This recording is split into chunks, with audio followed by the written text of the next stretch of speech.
నమస్కారం అండి. రేపు 23 ఫిల్మ్ ప్రీమియర్ షోస్ అండి. మళ్ళీ ఎల్లుండి నుంచి రెగ్యులర్ రిలీజ్ May 16th. చాలా థ్యాంక్స్ అండి ఇక్కడికి వచ్చి కవర్ చేస్తున్నందుకు.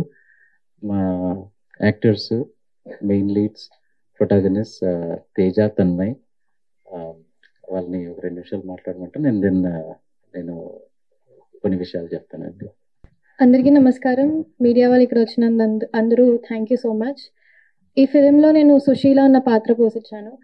నాకు చిన్నప్పటి నుంచి యాక్టింగ్ అంటే చాలా ఇష్టం, కానీ ఎడ్యుకేషన్ తర్వాతనే ఈ ఫీల్డ్లో రావాలి అనేసి నేను ఎప్పుడు ట్రై చేయలేదు. అండ్ ఇమీడియట్లీ ఆఫ్టర్ 4th ఇయర్లో నేను ఇందులో ట్రై చేశాను అండ్ లక్కీగా ఈ రోల్ వచ్చింది. ఒక యాక్ట్రెస్కి ఫస్ట్ నుంచి లాస్ట్ దాకా స్క్రీన్ టైం దొరకడం చాలా అదృష్టం అని చెప్పొచ్చు. అండ్ అది కూడా తెలుగు వచ్చిన వాళ్ళు ఇవాళ రేపు చాలా తక్కువ కనిపిస్తున్నారు మన తెలుగు ఇండస్ట్రీలో. సో మీరందరూ కూడా May 16th ఫిలిం రిలీజ్ అవుతుంది. ఒక మంచి మెసేజ్ ఓరియంటెడ్ ఫిలిం ఇది. బ్యూటిఫుల్గా ఒక 90s లవ్ స్టోరీ పోర్ట్రే చేస్తున్నాం మేము ఈ ఫిలింలో. Also about criminal reformation and social justice మీద కూడా మాట్లాడుతున్నాము. సో మీరందరూ May 16th ఈ ఫిలిం చూడాలి అండ్ మీరందరూ కూడా మమ్మల్ని ఎంకరేజ్ చేయాలి, ఒక ఫ్రెష్ ఫేస్ని ఎంకరేజ్ చేయాలని కోరుకుంటున్నాను. Thank you so much. Good afternoon అండి అందరికీ. నా పేరు తేజ. నేను సాగర్ రోల్ ప్లే చేశానండి ఈ మూవీలో ప్రొటాగనిస్ట్గా. It's a beautiful love story అండి. As Tanmay was saying, 90s love story and it's a movie on hope అండి, on second chances. So movie is coming on 16th in another 2 days. Please do support us and watch the movie. Thank you. So ముందు చెప్పినట్టుగా రేపు premiere show అండి and May 16th release. ఈ సినిమా 91 Chunduru massacre, 93 Chilakaluripet bus burning incident, 97 Jubilee hills bomb blast, ఈ 3 incidents ఆధారంగా చేసుకున్న cinema అండి. But 90% of the film 93 Chilakaluripet bus incident అండి. దాంట్లో ఈ అబ్బాయి వీళ్ళ ఫ్రెండ్ బస్సుని తగలబెడతారు. బట్ ఈ అబ్బాయి అమ్మాయి వీళ్ళది మెయిన్ లవ్ స్టోరీ. ఇది 90% ఆఫ్ ద ఫిల్మ్ అండి. చుండూరు చూపించింది జస్ట్, ఇంకా చిలకలూరుపేట చూపించింది ఏంటంటే దీనిలో బస్ తగలబెట్టిన తర్వాత 23 మెంబర్స్ చనిపోవడం అనేది చాలా పెద్ద పాపం. అది పెద్ద సిన్, పెద్ద క్రైమ్. దానికి వీళ్ళు అనుభవించాలి. కానీ మిగతా 2 కేసెస్ జస్ట్ పెట్టిన రీజన్ ఎందుకంటే దాంట్లో ఇంకా పెద్ద క్రైమ్స్, కానీ వాళ్ళు తప్పించుకున్నారు.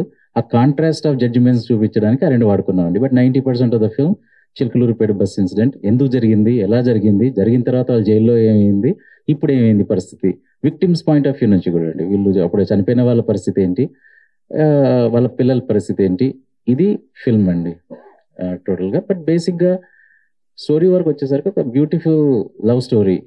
ఈ అబ్బాయి అమ్మాయిది ఒక 32 సంవత్సరాల జర్నీ ఎలా జరుగుంటుంది స్టార్టింగ్ నుంచి ఎండింగ్ వరకు అనేది మెయిన్ స్టోరీ అండి. సో కొంతమంది అడుగుతారు అసలు ఇప్పుడు ఏం అవసరం ఉంది, అది ఎప్పుడో జరిగింది ఇది కదా అని. నేనేమంటానంటే ఇప్పుడు కూడా జస్టిస్ అనేది అందరికి సమానం కాదు. డబ్బులున్నా, మీకు పవర్ ఉన్నా, ఇన్ఫ్లుయెన్స్ ఉన్నా మీకు వేరేలాగా ఉంటుంది, లేని వాళ్ళకి వేరేలాగా ఉంటుంది అని కొంచెం మార్పు ఏమైనా బెటర్ వచ్చిందా అంటే నాకు డౌటే అండి. ఎందుకంటే హైకోర్టు వరకు వెళ్ళి, సుప్రీంకోర్టు వరకు వెళ్ళి ఫైట్ చేసే రిసోర్సెస్ ఉన్న వాళ్ళకి వేరే జడ్జిమెంట్ వస్తుంది, ఇవి లేని వాళ్ళకి వేరే జడ్జిమెంట్ వస్తుంది. అది అప్పుడేం మారలేదు, ఇప్పుడు కూడా సేమ్. సో కొంతమంది అప్పుడు ఇన్సిడెంట్స్ ఇప్పుడు రెలవెంట్ అవసరం అంటే నేనైతే 100% రెలవెంట్ అంటానండి. ఇన్సిడెంట్స్ ఓ జర్నలిస్ట్కి 24 అవర్స్లో సుప్రీంకోర్టు దగ్గర నుంచి బెయిల్ వస్తుంది. ఇప్పుడు కూడా ఇంకొక జర్నలిస్ట్కి 2 సంవత్సరాలు పడుతుంది సుప్రీంకోర్టుకి. అదే ఇప్పుడు నేను కూడా ఏదైనా జైల్లో బెయిల్ కావాలి అంటే ఫస్ట్ లోవర్ కోర్టుకి వెళ్ళండి, నా దగ్గర ఎందుకు వచ్చారంటారు కొన్ని. సో ఈ డిస్క్రిపెన్సీస్ ఏంటి ఇప్పుడు కూడా రిలవెంట్, అందుకనే సినిమా తీయడానికి రీజన్. ఇంకొకటి నేను అనుభవించింది ఇప్పుడు ఎంత కష్టం అనేది. నేను సెన్సార్ ఇది చేసినప్పుడు అసలు సెన్సార్ గురించి నాకు కంప్లైంట్స్ ఉన్నాయి. బట్ ఫస్ట్ మంచి విషయాలు చెప్పాలండి. 0 కరప్షన్ ఉంది, ముందులాగా కాదు, స్మూత్గా ఉంది. నాకు వచ్చిన అతను ఫస్ట్ చాలా రెస్పెక్ట్ఫుల్గా మాట్లాడారు, జెంటిల్మెన్గా చేశారు. సో నాకు ఈ కట్స్ ఇచ్చినప్పుడు నేను అన్నప్పుడు ఇప్పుడు మళ్ళీ రివైజింగ్ కమిటీకి వెళ్ళాలి, నాకు అంత రిసోర్సెస్ లేదు, టైం లేదు. సో ఇప్పుడు నార్మల్ పర్సన్కి హైకోర్టు సుప్రీంకోర్టుకి వెళ్ళే స్తోమత ఎందుకు ఉండదో, నాకు వెళ్ళే టైం లేదు, ఇప్పుడు రిలీజు ఇన్ని గొడవలు. సో చిన్న చిన్నవండి. ఇప్పుడు ఫర్ ఎగ్జాంపుల్ నేను ట్రైలర్ ఇది చేయాలంటే కులం వాడద్దు అన్నట్టు. మరి కులం వాడద్దు అని అంటే ఇప్పుడు సెంట్రల్ గవర్నమెంట్ మొన్న కులగణన ఎందుకు పెట్టింది, స్టేట్ గవర్నమెంట్ ఎందుకు పెట్టింది రెలవెంట్ కాకపోతే? అది తీసేయడం అనేది ఉండాలి, కానీ వర్డ్ వాడినంత వాడడం అనేది దాంతో ఏం యూజ్ అండి? ఇంకొక దగ్గర వీళ్ళు మాట్లాడుకునే భాషలో నీ అమ్మ అంటారు, సరే అనొద్దు అని ఉంది, వాళ్ళ గైడ్ లైన్ ఉంది అనుకుందాం, తప్పేం లేదు. మరి మిగతా సినిమాలలో ఎట్లా వాడుతున్నారు? నేను చాలా తక్కువ వైలెన్స్ చూపించాను సినిమాలో, చాలా తక్కువ సెన్సిటివ్ టాపిక్స్. నేను రెచ్చగొట్టే విధంగా రాయలేదు, రెచ్చగొట్టే విధంగా తీయలేదు. ఎంత అవసరమో అంతే చెప్పాను. కానీ దానికి నాకు 70% తీసేయాలన్నారు. బయటకు వెళ్ళి తెలియని వాళ్ళు చూస్తే ఇది బ్లాక్ అండ్ వైట్ ఎందుకు అవుతుంది, ఇక్కడ కట్స్ ఎందుకు ఉన్నాయి, ఎన్నో రియల్ లైఫ్ ఫుటేజ్ తీసేయమన్నారు, ఎన్నో పేర్లు తీసేయమన్నారు, ఎన్ని తీసేయమన్నారు. అన్నిటికి ఒప్పుకోవడానికి రీజన్ ఏంటంటే ఎక్కడో కాంప్రమైజ్. ఇప్పుడు నెక్స్ట్ ఏంటి, సరే ఇంతే అని. నా ప్రాబ్లం ఏంటంటే మరి ఇది వైలెన్స్ ఇది కాకపోతే కొంతమంది ఏమనుకుంటారంటే మిగతా వాళ్ళకి ఏ ఇస్తున్నారు కదా, నో, గైడ్ లైన్స్ అట్లా పనిచేయండి, సర్టిఫికేట్ కానీ ఈ గైడ్ లైన్స్ ప్రకారంగా దాంట్లో కూడా వైలెన్స్ ఉండడానికి వీల్లేదు. ఒక లిమిట్ తర్వాత ఇచ్చిన తర్వాత కూడా ఇవి చేయమని అంటారు ఇప్పుడు యాక్చువల్ రూల్స్ ప్రకారంగా. నాది ఒకటే క్వశ్చన్ ఏంటంటే, ఇప్పుడు మీడియా ముందు మాట్లాడే ఛాన్స్ దొరికింది కాబట్టి అవే గైడ్ లైన్స్ అందరికి ఎందుకు సేమ్ లేదు? ఇప్పుడు ఈ మూవీలో మనం టైటిల్ అడిగినట్టు సమాజంలో అందరికీ న్యాయం అనేది చట్టం సేమ్గా ఉందా, జస్టిస్ సేమ్ ఉందా అనేది నేను పర్సనల్గా మొన్న ఫీల్ అయినా. ఇది రెండో విషయం ఏంటండి, ఇప్పుడు దీంట్లో 2 అంశాలు టచ్ చేసాము. నేను చెప్పినట్టుగా లవ్ స్టోరీ మెయిన్, బట్ ఇంకా 2 అంశాలు టచ్ చేసినవి సోషల్ జస్టిస్ ఒకటి, రెండోది ప్రిజన్ రిఫార్మ్స్ అండి. సో ఈ రెండిట్లో కూడా నాకు కొంచెం ఇప్పుడు ప్రస్తుతం మన డిపార్ట్మెంట్స్ మీద కొంచెం నాకు రిక్వెస్ట్ గవర్నమెంట్స్ దగ్గర నుంచి ఏంటంటే, ఇప్పుడు ప్రిజన్ రిఫార్మ్స్ ఉందండి.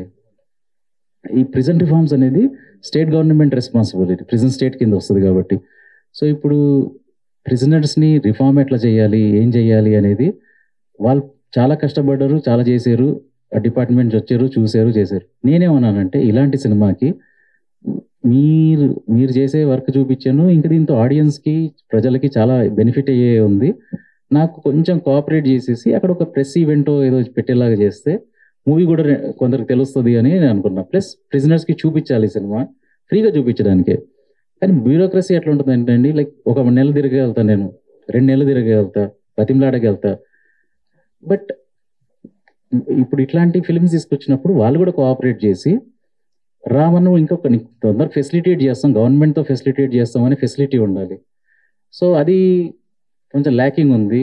అది కొంచెం ఎంకరేజింగ్ ఉంటే గవర్నమెంట్ దగ్గర నుంచి అలాంటి వాళ్ళు ఇంకా కొంతమంది తీస్తారు. ఇట్లాంటి సినిమా కొంచెం విజిబిలిటీ వస్తుంది, 4 చూస్తారు, 4 చూసినందుకు ఇట్లాంటివి ఇంకా కొంతమంది ట్రై చేస్తారు.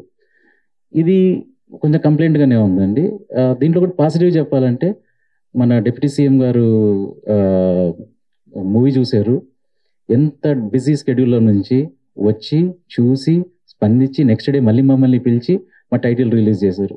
సో దట్స్ నేను చాలా గ్రేట్ఫుల్ ఉంటాను ఎప్పుడు సార్కి. ఎందుకంటే సార్కి సోషల్ ఇష్యూస్ మీద ఒక అవగాహన ఉంది, అందుకని అట్లా స్పందించారు.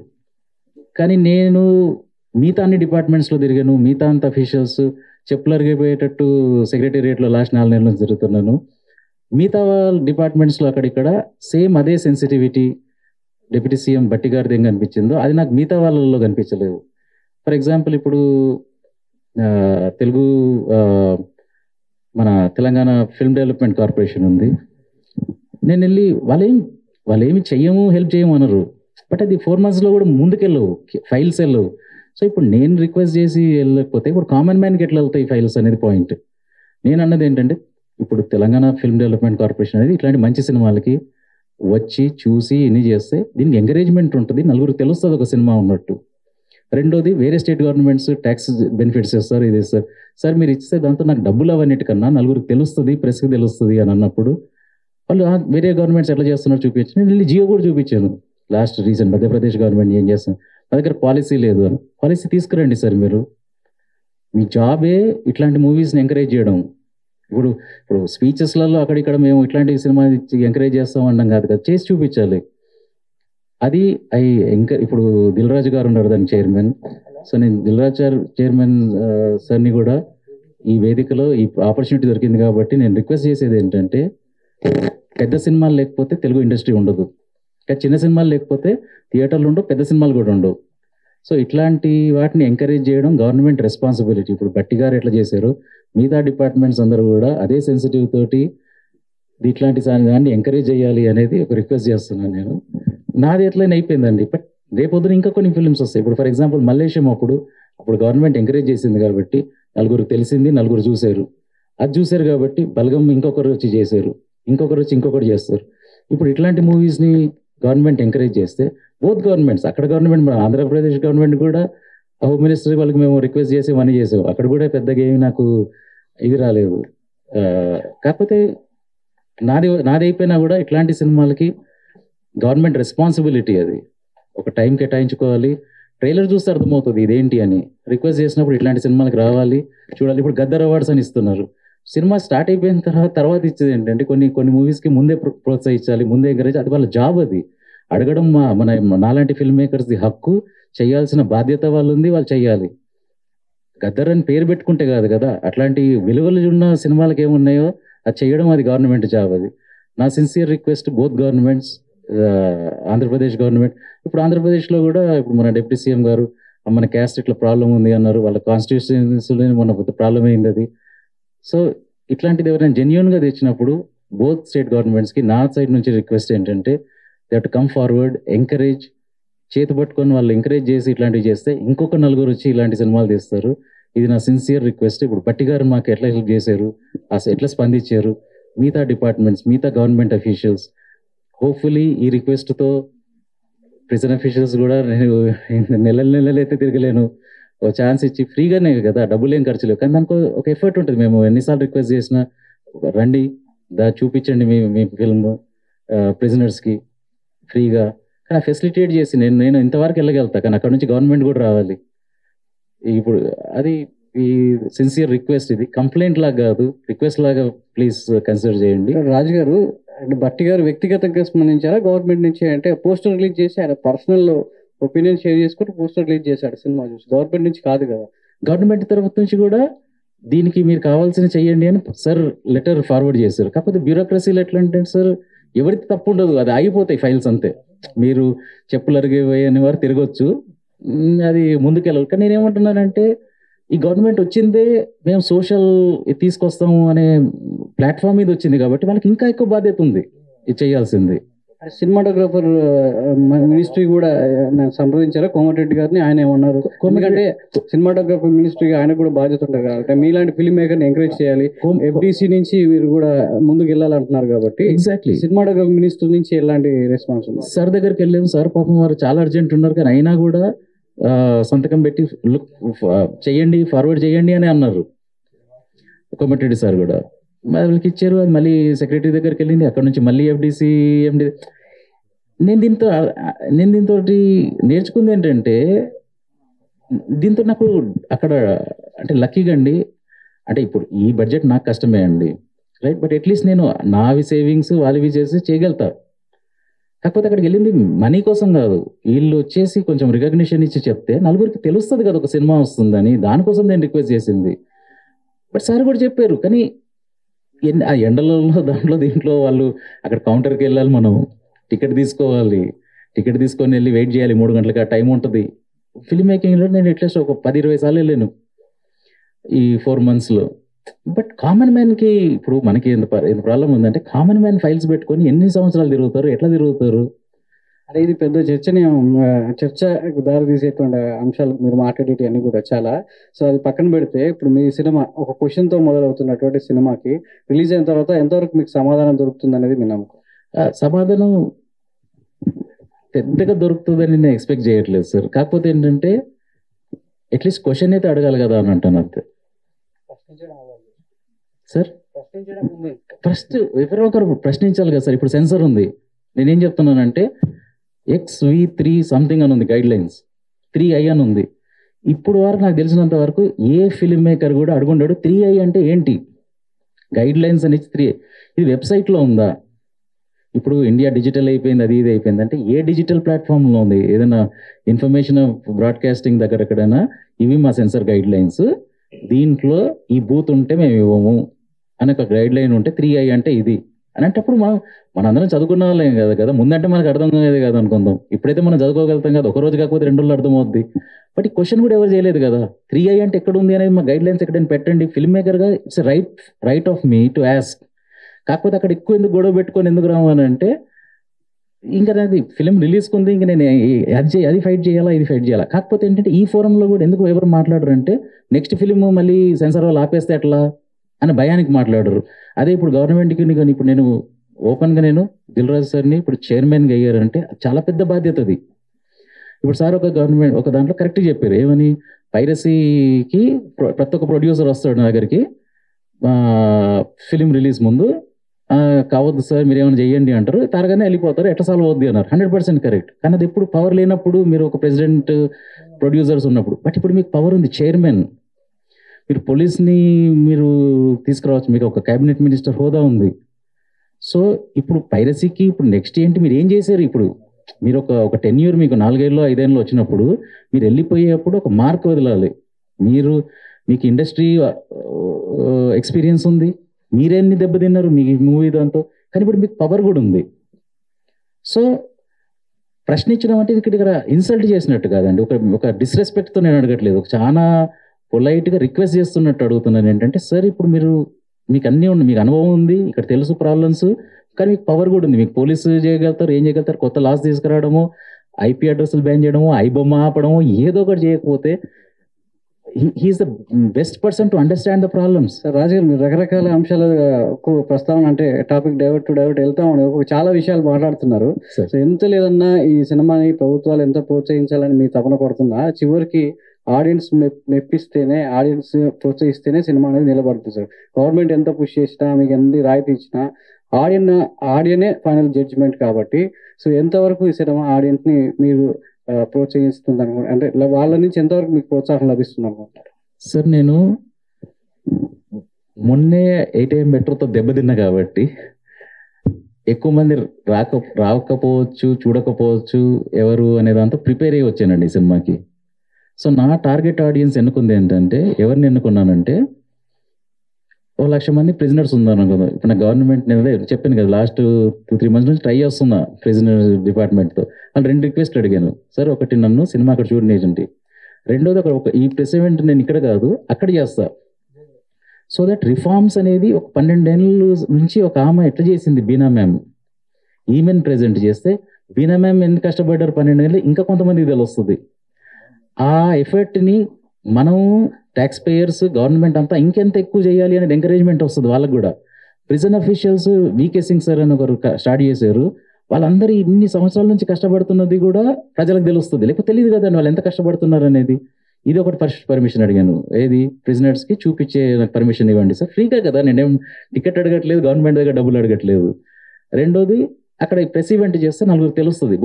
అఫ్ కోర్స్ నా సినిమాది 4 తెలవాలనేది ఒక ఉద్దేశం అండి. బట్ వీళ్ళందరూ చేసిన బీనా మ్యామ్ గురించి తెలుస్తుంది, VK సింగ్ సార్ ఎట్లా స్టార్ట్ చేసారు తెలుస్తుంది, దాని రిజల్ట్స్ ఏంటి ఇవన్నీ డిస్కస్ చేయొచ్చు దాంట్లో. కాకపోతే నేను ఫస్ట్ అనుకుంది ఏంటంటే, ఆ ఫ్రీగా చూపించినప్పుడు ఆ ఆడియన్స్ చూస్తే చాలు నా సినిమా, దాంట్లో ఒకరో ఇద్దరు ఇన్స్పైర్ అయితే దీనికి నేను హ్యాపీ. ప్లస్ అదే లక్కీగా అయింది అనుకుందాం సార్. ఇప్పుడు 1 monthకో ఎప్పుడో నెక్స్ట్ 13 to 25 years ఏజ్లో నేను ఒక 3-4 మిస్టేక్స్ చేశాను. ఇప్పుడు ఆ తలుచుకుంటే నేను ఎందుకు చేశాను అని చాలా బాధ అనిపిస్తుంది.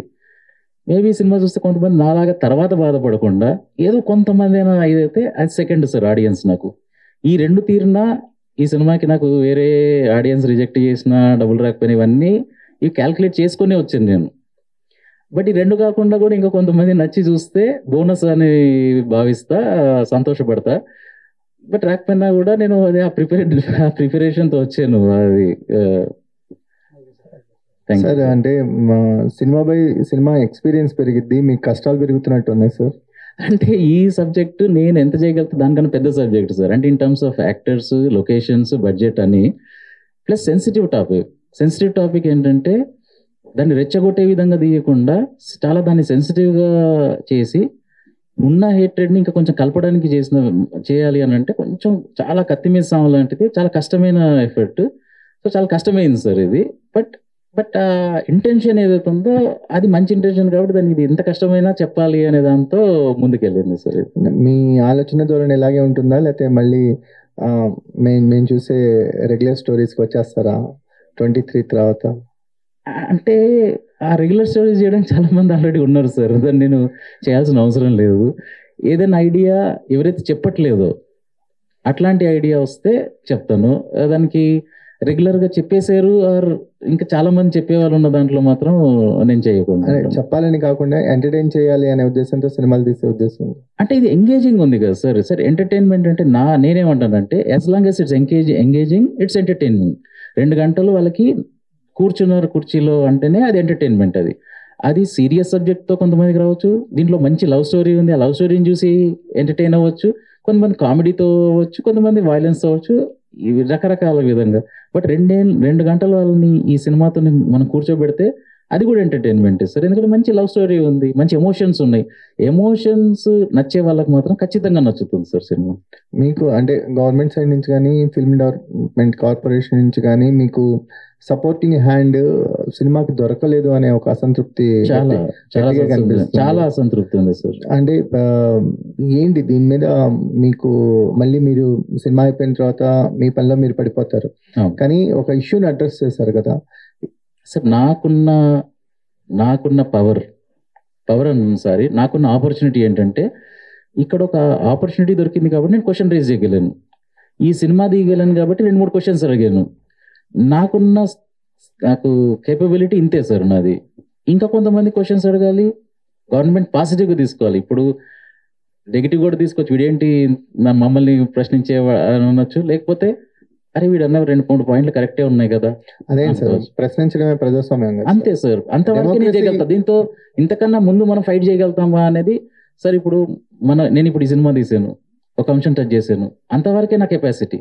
ఇంకొకరు వచ్చి దాన్ని ఇంకొక ప్రశ్న అడగాలి, ఇంకొకటి అడగాలి. సో మీరు అన్నట్టు దీని తర్వాత మర్చిపోయి వెళ్ళిపోతాను, రేస్ చేసేసి వెళ్ళిపోతాను, పట్టుకొని కూర్చోను అనేది ప్రాక్టికల్ సార్. ఎందుకంటే వెళ్ళి జాబ్ చేసుకోవాలి. కానీ అది అందరిది, మిగతా వాళ్ళందరిది కూడా రెస్పాన్సిబిలిటీ ఉంటుంది కదా సార్. మిగతా వాళ్ళు ఇప్పుడు ఇంకొకటి రేస్ చేస్తారు, ఇంకొకరు గవర్నమెంట్ అఫీషియల్. సార్ నాకు ఈ ఫిలింలో మీరు ఆడియన్స్ దగ్గర నుంచి ఏమన్నారు అనేది ప్రిజెంట్ డిపార్ట్మెంట్స్ అందరూ వచ్చి చూశారు సార్, అందరు బాగుందన్నారు. కానీ మా కొంచెం కింద లెవెల్ అఫీషియల్స్ 2-3 వచ్చి పక్కకు వచ్చేసిన తర్వాత అన్నారు, రాజు మేము అసలు పొద్దున్న నుంచి రాత్రి వరకు ప్రిజనర్స్తోనే ఉంటాం, రాటి తేలిపోయాం. ఈ సినిమా చూసిన తర్వాత మా జాబ్ మేము ఇట్లా చేయొద్దు, ఇంకా ఎంపతితో వాళ్ళు మంచిగా ట్రీట్ చేసేలా చేయాలి అని వచ్చి చెప్పి వెళ్ళారు సార్. నాకు ఆల్రెడీ నా సినిమాకి నేను తీసిన ఆబ్జెక్టివ్ రీచ్ అయిపోయింది ఒక విధంగా చూస్తే. ఇంకా 2 ఉన్నాయి, వాళ్ళు ఇంకా criminal. This it self is a huge compliment. ఒకరు ప్రిజనర్స్లో వర్క్ చేసే వాళ్ళ ఎంప్లాయీసే వాళ్ళు వచ్చి మేము ఎలా చూడాలి అనేది మేము మార్చుకోవాలి రేపటి నుంచి అని అన్నారు సార్. మారుతారా పక్కన పెట్టిన ఆలోచన వచ్చింది ఎంత ఇంకేం కావాలి సార్ అసలు. బట్ మీరు అన్న మళ్ళీ క్వశ్చన్కి వచ్చేసరికి నేను ఇంతనే చేయగలుగుతా సార్ క్వశ్చన్. అది కూడా నాకు ఆపర్చునిటీ దొరికింది కాబట్టి నేను రేజ్ చేశాను. సెన్సార్ విషయంలో కూడా తక్కువ సమానం ఎక్కువ సమానం అనేది కనిపించింది 100%. అంటే మేము కొన్ని సినిమాస్ లో ఈ డైలాగ్ ఎలా వదిలేస్తారని మేము ఆశ్చర్యపోయిన సందర్భాలు కూడా ఉన్నాయి. కరెక్ట్. కానీ ఇలాంటి సోషల్ ఇష్యూ ఉన్న సినిమాలో మీకు సెన్సార్ మోర్ ఆర్మ్ ట్విస్ట్ చేసిందని అనిపిస్తుంది. అని నేను ఆర్మ్ ట్విస్ట్ అనట్లేదు సార్. నాకు వచ్చిన ఎవరైతే ఆరో ఉన్నారో జెంటిల్మెన్, నా ఒకటే పాయింట్ ఏంటంటే ఈ జెంటిల్మెన్నెస్ ఇంకా రూల్స్ మీద అవ్వట్లేదు ఎందుకు లేదనేది. నాకు ఇక్కడ కష్టపెట్టారు అనేది కూడా అడగట్లేదు. ఐదర్ అన్ని లిబరల్ చేయండి, ఒక గైడ్ లైన్స్ పెట్టిన గైడ్ లైన్స్ పబ్లిష్ చేయండి ఎక్కడైనా మనం చదువుకోవడానికి. బట్ కొంచెం అసంతృప్తి ఎందుకు ఉంటుందంటే సార్, నేను సెల్ఫ్ సెన్సర్షిప్ పెట్టుకొని తీసిన సినిమా. మీరు ఒక పద్ధతిగా సపోజ్ బయట అనుకోండి సార్, మీరు ఒక దొంగతనం చేయొద్దు, అబద్ధాలు ఆడొద్దు, ఇట్లాంటివి 10 పెట్టుకొని మీరు వెళ్తున్నారు. ఇంకొకరు వచ్చి నువ్వు చేయొద్దు అన్నప్పుడు మీకు నేను చేస్తున్నా కదా మీరు ఎందుకు చెప్తున్నారు అన్నట్టు ఉంటుంది. అది కొంచెం అషేమ్డ్ ఫీల్ అవ్వాలి మనం. మనకు ఒకరు వచ్చి సెన్సర్ నువ్వు ఇట్లా తీయొద్దు ఇట్లా చెయ్యొద్దు అని అంటే మన జాబ్ మనం సరిగ్గా చేసుకోలేనట్టు. అక్కడ మనని ఒకరు సెన్సర్ మనని ఇవి చెయ్యనంటే మనకేమైంది, మన బ్రెయిన్ ఏమైంది, రాసేటప్పుడు ఏమైంది, తీసేటప్పుడు ఏంది, మనకెందుకు లేదు అనే ఒక I should feel ashamed to get a comment, something like that, to trim something. Sir మీ మాటలో ఏమిటంటే మీరు బాగా వ్యాస్ట్ నాలెడ్జ్, ఎక్కువ నాలెడ్జ్ ఉన్న పీపుల్లా కనిపిస్తున్నారు. అయితే మీ సినిమాలని ఈ టైప్లోనే ఉంటాయా ఫ్యూచర్లో? ఇంకా అదే సార్ నేను అంటే ఏంటంటే ప్రస్తుతానికి అసలు నెక్స్ట్ సినిమా తీసే ఏ ఆలోచన లేదు సార్. ఎందుకంటే ఇది చాలా కష్టమైన పని. యాక్చువల్లీ నాలాంటి వాడికి 2-3 సంవత్సరాలు పెట్టాలి రీసెర్చ్ చేయాలన్నా మళ్ళీ చేయాలన్నా. సో అసలు zero idea of making a film. So ఇది లాస్ట్ ఫిల్మ్ అవ్వచ్చు, అయినా కూడా నాకు అసలు నాకు చాలా తృప్తిగా ఉంది. నా ఫిల్మ్ మేకింగ్ 5 సినిమాలు రాసుకున్నా, చేసుకున్నా, 3 డైరెక్ట్ చేసుకున్నా, చాలా తృప్తిగా ఉంది నాకు అసలు ఏం అసంతృప్తి లేదు. ఇది లాస్ట్ సినిమా అయినా. బట్ సపోజ్ ఏమైనా మళ్ళీ నెక్స్ట్ ఐడియా వస్తే, ఇంత స్ట్రాంగ్ ఐడియా వస్తే, అరే ఇది ఎగ్జైటింగ్ ఉంది కదా, 2 సంవత్సరాలు కష్టం ఉంటుంది, మళ్ళీ రిలీజ్ ప్రాబ్లమ్స్ ఉంటాయి, ఇవన్నీ ఉంటాయి అంటే ఈ ప్రాబ్లమ్స్ని కన్నా ఇంకా పైగా ఉండాలి ఆ ఐడియా. అప్పుడు సేమ్ ప్రసూతి వైరాగ్యంలా సార్, ఒక పిల్లోడు వచ్చిన తర్వాత అమ్మో నాతో కాదు అని వాళ్ళు భయపడి ఎట్లా వెళ్తారు, మళ్ళీ అది మర్చిపోయిన తర్వాత మళ్ళీ ఒక ఇంట్రెస్ట్ వచ్చిన తర్వాత అరే మరీ బాగుంటుందేమో అని అప్పుడు ఎట్లాంటిది ఏమైనా ఐడియా వస్తే చూస్తాను సార్. మీ ఐడియాని కామన్ ఆడియన్ ఏమైనా థింక్ చేయగలరా, రిసీవ్ చేసుకోగలరా? ఎందుకంటే సెన్సార్ వాళ్ళు 2 సార్లు చూసారు ఈ సినిమాని. మీరు అర్థమైందా అని అడిగారంటే ఇందాక నాకు అర్థమైంది ఇంకోసారి చూడండి మీరు అని అది చూశారు. కామన్ మ్యాన్ కూడా 2 సార్లు చూడాలా, ఒకసారి చూడాలా? లేదు సార్, అంటే నేను సారీ నేను మరి సరిగ్గా ఎక్స్ప్లెయిన్ చేయలేదేమో సార్. మీకు అర్థమైందా అన్న తర్వాత నేను ఎక్స్ప్లెయిన్ చేసిన తర్వాత బయట ఉండమన్న తర్వాత వాళ్ళు మళ్ళీ చూడలేదు, వాళ్ళు మళ్ళీ డిస్కస్ చేసుకున్నారు వీడన్న పాయింట్లో. అందుకని నేను I have great respect to the officer who came. ఎందుకంటే నా మాట కూడా విన్నారు. నుంచి ఇంకా కట్స్ దగ్గర నేను కొంచెం ఇది ఉన్నాను, బట్ వాళ్ళు బయటికి రమ్మని వీడన్న పాయింట్లో కరెక్టే ఉంది కదా, ఈ సినిమా తర్వాత ఏంటి, వీళ్ళు బయటికి ఎట్లా వచ్చారు థియేటర్లో నుంచి, ఇంకా హింస చేయాలని వచ్చారా, చెయ్యొద్దని మీకు ఏమనిపించింది అన్న తర్వాత నన్ను కూర్చోబెట్టి నన్ను నెక్స్ట్ క్వశ్చన్ ఏం అడిగారంటే, సార్ నీకు 23 అని టైటిల్ చూస్తుంటే ఏం గుర్తొస్తుంది నీకు?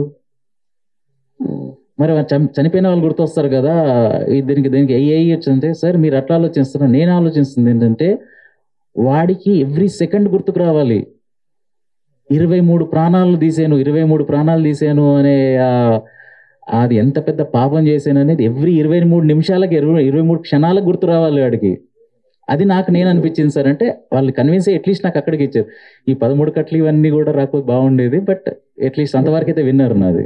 సరే ఇందాక మీరు అంటే అవుట్ ఆఫ్ సినిమా ఈ అవార్డులు అనేది బిఫోర్ ఇవ్వాలి అన్నట్టుగా అన్నట్టున్నారు. నేను అనలేదు సార్. నేను అంటే ఏంటంటే తర్వాత అవార్డు ఇప్పుడు చిన్న సినిమా ఇట్లా తీసినందుకు తర్వాత నాకు అవార్డు ఇస్తే ఏం use sir?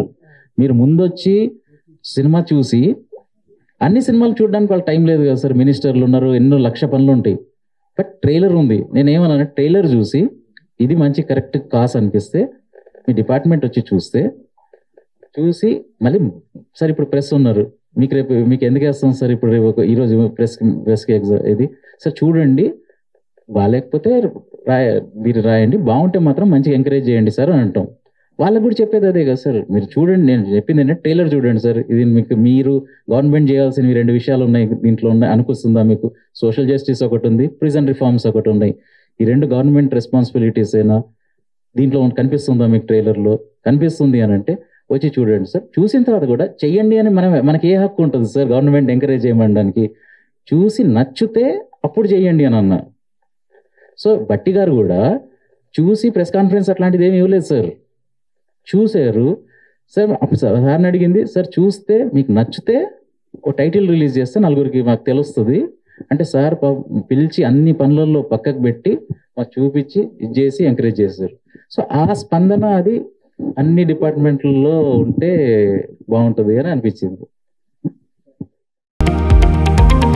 Latest news updates కోసం ఇప్పుడే డౌన్లోడ్ చేసుకోండి మీడియా ఎఫెక్ట్స్ యాప్.